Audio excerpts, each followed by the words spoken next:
বাংলাদেশ সেনাবাহিনী দেশের গণ্ডি পেরিয়ে সারা বিশ্বে এক অনন্য ভূমিকা পালন করছে বলে জানিয়েছেন সেনাপ্রধান জেনারেল ওয়াকারুজ্জামান।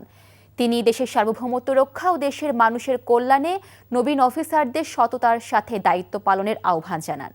সকালে বাংলাদেশ মিলিটারি একাডেমির 89তম দীর্ঘমেয়াদী কোর্সের প্রশিক্ষণ সমাপনী রাষ্ট্রপতি কুচকাওয়াজে এ কথা বলেন তিনি। জানান, সামরিক চেতনা ও মূল্যবোধকে সমুন্নত রাখতে যে কোনো সিদ্ধান্ত গ্রহণের ক্ষেত্রে দেশপ্রেমকে সর্বাধিক গুরুত্ব দিতে হবে। এর আগে শুরুতেই তিনি নবীন ক্যাডেটদের অভিবাদন গ্রহণ করে কুচকাওয়াজ পরিদর্শন করেন। এরপর পুরস্কারপ্রাপ্ত ক্যাডেটদের স্মারক তুলে দেন। এবার সব বিষয়ে শ্রেষ্ঠ কৃতিত্বের জন্য সোর্ড অব অনার অর্জন করেন কোম্পানি সিনিয়র আন্ডার অফিসার আজমাইন ইশরাক। প্রধান অতিথির বক্তব্যে সেনাপ্রধান সাহসিকতার সাথে সব পরিস্থিতি মোকাবেলা করার আহ্বান জানান। সেনাবাহিনীর উপর অর্পিত সকল দায়িত্ব তোমরা অত্যন্ত আন্তরিকতা এবং পেশাদারিত্বের সাথে পালন করবে।